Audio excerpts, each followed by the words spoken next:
Good afternoon, all of you. Hello, student. Welcome back to online classes. Yesterday, I was discussed about displacement reaction. Now, I will discuss about double displacement reaction. What means double displacement reaction? Double displacement reaction है क्या? जैसे हम लोग displacement reaction पीछे class में पढ़े थे तो कहते कि higher reactive element less reactive elements को क्या कर दे, डिस्प्लेस कर दे, मींस उसका पोजीशन चेंज कर दे तो हमारा क्या हो जाएगा, डिस्प्लेसमेंट रिएक्शन होगा। अब यहाँ करा डबल डिस्प्लेसमेंट, इट मींस नाम से ही क्लियर हो रहा है कि दो एलिमेंट का डिस्प्लेसमेंट होगा, चाहे वो एटम्स होगा चाहे वो आयंस होंगे, मीन्स यहाँ पे दो एटम का डिस्प्लेसमेंट होगा। तो सबसे पहली चीज है कि हम लोग ये जानते हैं कि डबल डिस्प्लेसमेंट रिएक्शन का डिफिनेशन क्या है। क्लियर? तो दो कंपाउंड्स को अगर आपस में रिएक्ट करा देते हैं, रिएक्ट करने के बाद दो नए कंपाउंड्स का फॉर्मेशन हो जाता है, उसके बीच में म्यूचुअली एक्सचेंज ऑफ आयन, उसके बीच में अगर आयंस का एक्सचेंज हो जाए तो वहां पे क्या हो जाता है, डबल डिस्प्लेसमेंट रिएक्शन हो जाता है। क्लियर? जैसे कि हम लोग लिखते हैं डबल डिस्प्लेसमेंट रिएक्शन का definition, double displacement reaction. Clear? Double displacement reaction अगर मैं इसका डिफिनेशन लिखूं तो लिखूंगा this types of chemical reaction, these types of chemical reaction when two compounds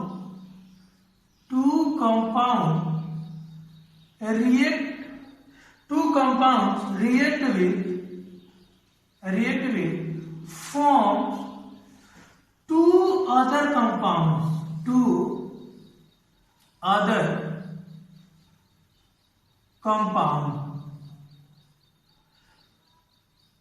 to form other compounds by mutual exchange of ion। Clear? समझ में आ रहा होगा कि अगर दो कंपाउंड्स आपस में रिएक्ट करके दो अलग कंपाउंड्स का फॉर्मेशन कर ले, जब उसके बीच में आयंस का एक्सचेंज हो तो उस तरह के केमिकल रिएक्शन को हम लोग क्या कहते हैं, डबल डिस्प्लेसमेंट रिएक्शन करते हैं। क्या कहते हैं? डबल डिस्प्लेसमेंट रिएक्शन करते हैं। जैसे most of them double displacement reaction दो आयनिक कंपाउंड्स के बीच में होता है, बट अभी आप लोग क्लास 10th में आयनिक कंपाउंड्स नहीं जानते हो। क्लियर? इसलिए आयनिक कंपाउंड्स का यहाँ पे जिक्र नहीं हो रहा है। क्लियर? लेकिन जब आगे अभी पढ़ोगे मेटल्स एंड नॉन मेटल्स, उसमें आयनिक कंपाउंड्स पढ़ोगे तो जब आयनिक कंपाउंड जान जाओगे तो वहां पे क्लियर हो जाएगा कि दो आयनिक कंपाउंड्स के बीच में जब आयन का एक्सचेंज होता है तो एक नया दो कंपाउंड का फॉर्मेशन हो जाता है, तो उसके बीच में हमारा क्या होता है, डबल डिस्प्लेसमेंट रिएक्शन हो जाता है। जैसे अगर मैं इसको एग्जाम्पल से समझू, एग्जाम्पल से ध्यान दीजिएगा, अगर सिल्वर नाइट्रेट के एक्वा सॉल्यूशन में सोडियम क्लोराइड का एक्वा सॉल्यूशन डालते हैं, ध्यान दीजिएगा, दिस इज सिल्वर नाइट्रेट और ये क्या है, सोडियम क्लोराइड। जब सिल्वर नाइट्रेट के एक्वा सॉल्यूशन में सोडियम क्लोराइड के एक्वा सॉल्यूशन को मिलाते हैं तो इसका आयन, जैसे देखो इसका एक अगर एनाइज होगा तो Ag प्लस और NO3 माइनस में एनाइज हो जाएगा, ये एनाइज होगा तो Na प्लस Cl माइनस में एनाइज हो जाएगा। अब जब दोनों कंपाउंड एक दूसरे में मिक्स होगा तो दोनों अपना आयन एक दूसरे से क्या कर देंगे, एक्सचेंज कर देंगे।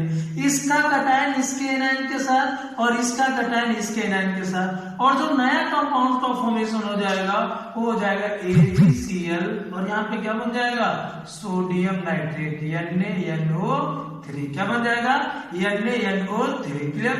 ये हमारा एक तरह से पीपीटी बन जाता है, जिसको हम लोग अभी पढ़ेंगे types of double displacement reaction में। पीपीटी होता है, उसका कलर हो जाता है व्हाइट।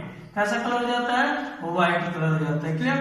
दूसरा अगर एक एग्जांपल समय आप लोग को बता दो तो अगर बेरियम क्लोराइड में हम लोग सोडियम सल्फेट डाल दें एक्वस मोड में, ये भी एक्वस मोड में, तो यहाँ पर भी हमारा क्या बन जाएगा, देखो आयन का एक्सचेंज हो जाएगा। यहाँ पे BaSO4 एक्वस मोड और यहाँ पे क्या मिल जाएगा 2NaCl, this is sodium chloride. और यहाँ पे BaSO4 का पीपीटी बनेगा, बट ये भी पीपीटी किस कलर में होगा, सॉरी व्हाइट पीपीटी के फॉर्म में होगा। किसके फॉर्म में होगा, व्हाइट पीपीटी के फॉर्म में होगा। क्लियर। अब आप लोग को अकॉर्डिंग टू मी आप लोग को समझ में आ गया होगा कि डबल डिस्प्लेसमेंट रिएक्शन क्या है। क्लियर। एग्जांपल से भी समझ में आ गया होगा, जब दो आयंस का एक्सचेंज हो जा रहा है तो उसके बीच में एक नया दो कंपाउंड्स का फॉर्मेशन हो रहा है, उसी को डबल डिस्प्लेसमेंट रिएक्शन कहते हैं। क्लियर। अब हम लोग जानेंगे आगे कि डबल डिस्प्लेसमेंट रिएक्शन दो तरह का होता है। क्लियर। डबल डिस्प्लेसमेंट रिएक्शन से आप लिख सकते हो कि types of double displacement reaction. दो तरह के डबल डिस्प्लेसमेंट रिएक्शन होते हैं। पहला होता है प्रेसिपिटेशन रिएक्शन, प्रेसिपिटेशन रिएक्शन, और दूसरा होता है neutralization reaction, neutralization reaction. Neutralization reaction को हम लोग एसिड बेस साल्ट में डिटेल स्टडी करेंगे, बट मैं यहाँ पे भी इसका डेफिनेशन बता दूंगा कि वहां पे आपको ध्यान नहीं देना पड़ेगा। अब यहाँ पे हम लोग जानेंगे कि प्रेसिपिटेशन रिएक्शन क्या है, फिर जानेंगे कि न्यूट्रलाइजेशन रिएक्शन क्या है। क्लियर। सबसे पहले चीज है कि हम लोग जाने कि what is mean by precipitation reaction. Means ऐसा डबल डिस्प्लेसमेंट रिएक्शन जो नया कंपाउंड बनाने के बाद एक प्रेसिपिटेट का फॉर्मेशन कर रहा हो, तो वो केमिकल रिएक्शन क्या कहलाएगा, प्रेसिपिटेशन रिएक्शन कहलाएगा। क्या कहलाएगा, प्रेसिपिटेशन रिएक्शन कहलाएगा। जैसे अगर मैं इसको डिफाइन करूं प्रेसिपिटेशन रिएक्शन को, तो आप कहोगे the reaction in which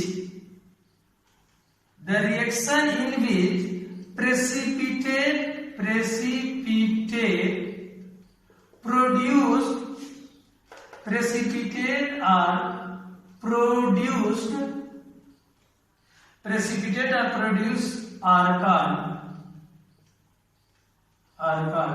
precipitation reaction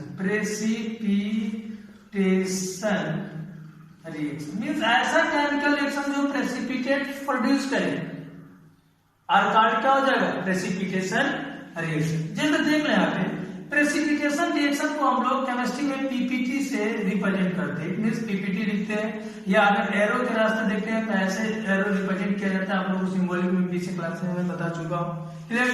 जैसे अगर एग्जांपल यहाँ पे देख लो, क्लियर, इसी में से कोई एग्जांपल ले सकते।